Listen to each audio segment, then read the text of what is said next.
Don't you know you're beautiful just the way you are, and do not allow no one to tell you that you're not? I come on here just to share some encouraging ways and words about a marriage.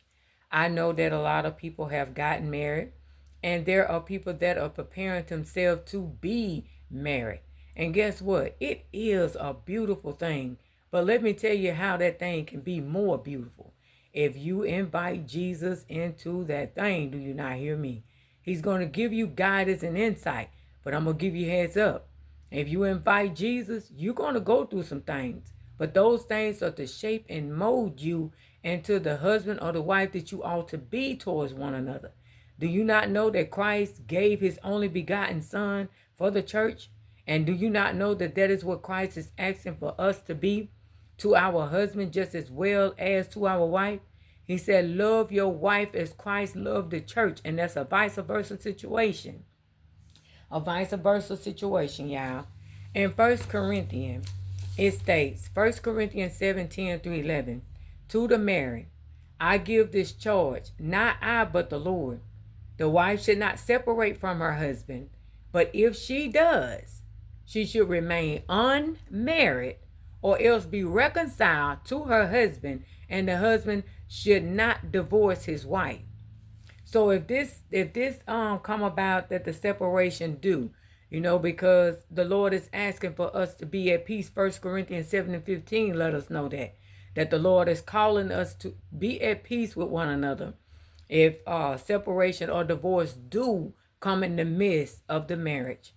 But people do, when they do get, in a position to where they separate or whatever, that they don't go out and take that time to analyze themselves to see where is it that I went wrong in my marriage? What is it about me that I need to fix? All of these things, they don't put their focus on them. They put their focus on focusing on another woman and another man. And that ought not to be. The separation to me is to get yourself together for just in case. If you didn't divorce, you could reconcile back with your husband or your wife. That's if they're in the acceptance of it.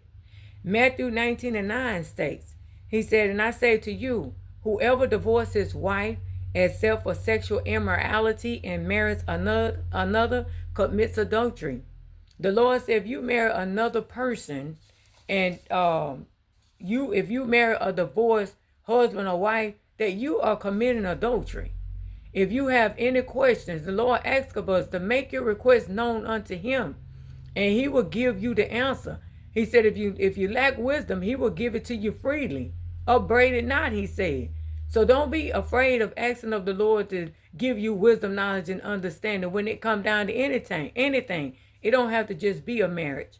But there's a story that's in the book of Matthew, and I'm paraphrasing it, where the Pharisees and the disciples was talking to Jesus about Moses giving a written certificate to divorce his wife or his husband. And they was asking, why is that so? And the Lord said, at the beginning, that was not so.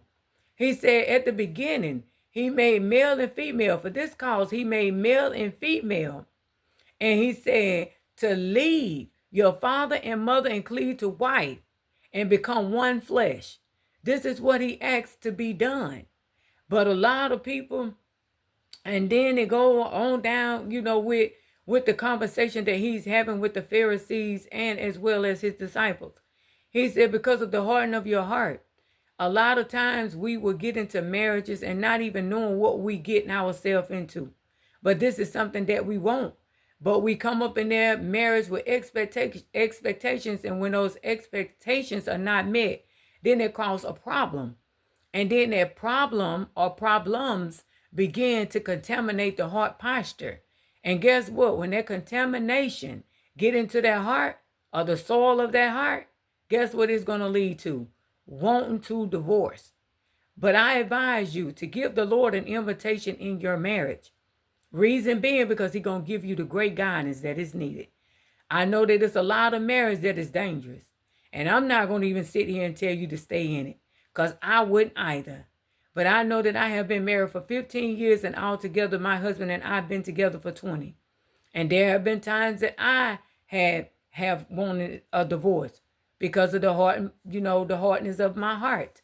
But I've gotten myself together and still working on it. This right here is an everlasting thing. So don't never think and don't allow nobody to ever make you feel as though you all well, and because different things are going to come up in a marriage, that you all well and that you got this thing together. No, be a student in your marriage each and every day, because don't none of us have nothing together. We're going to go through some things in this life, and some things is going to catch us off guard. But in a marriage, this is a lifetime thing, and things are going to come up and come out. That's why I advise you to get Jesus. And as well as there's a movie that calls War Room, and it gives you a lot of wisdom, knowledge, and understanding when it comes down to the Lord, a biblical perspective on how to steward your marriage well, and as well as to let you know that you're not wrestling with flesh and blood, that you're wrestling with principalities, powers of darkness, spiritual wickedness in high places. And she, as well as in that movie, let you know on how you can come up with strategies, come up with ways on how you can encourage each other in the marriage. And like the word asks of us, don't let the sun go down on your wrath. If there's a problem in that marriage, go ahead and try to fix that problem. Because I know that there have been times in my lifetime, and as well as in some of y'all's, that we don't even get a chance to, to tell somebody that, would you forgive me? Or I ask for forgiveness because they have died off. And we don't want for that to be us. And another thing that you need not to do not allow weeds in your marriage. And when I'm saying weeds, I'm talking about people that come in and try to shape and mold your marriage, and as well as encourage you out of your marriage. No, we are here to encourage in the marriage. Even if our heart posture get a little contaminated, that we still stay in position. Don't worry about the repetition that people are saying. Those are lies. Steward your character well in your marriage. Keep up with your character, even if one did the other one wrong. You still be who you are, and those vows that you said unto the Lord about you and your husband, through sickness and in health, through to death do us apart, and all of these beautiful things that you spoke up and spoke out during the timing of the marriage. But I advise you to keep Jesus in your marriage no matter what. There are some more Bible verses that is in that Bible that speak volume about marriages. And I advise you yourself, when you got time, to take some time and out and read that Bible and see what the Lord is saying to the church about the marriage. And I know that in War Room, the man was speaking up and speaking out. He was talking about, he was trying to say his wife was the problem, but his wife was not the problem. It was he himself, him versus him. And he didn't have no knowledge of that. But along the way, he's going to get some knowledge and get himself on board and be the husband as he ought to be to his wife. He went through some things in order to get there. But guess what, you guys? We're going to go through some things as well. But when you got Christ in your marriage, he will help you on how to steward that marriage as that marriage ought to be. Allow the Lord, give him an invitation to that marriage, and as well as to your heart posture. Because everything we do, guess what the Lord looks at? The heart, because he is a heart man.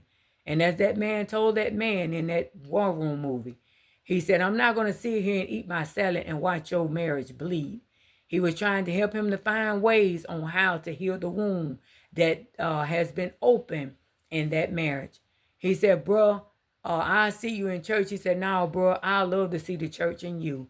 And that's the problem with a lot of us. We want to go to church, but we don't want to be the church.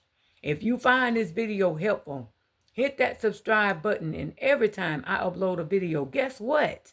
You will be able to receive. And remember, only through Christ Jesus that we are what? More than a conqueror. Be blessed.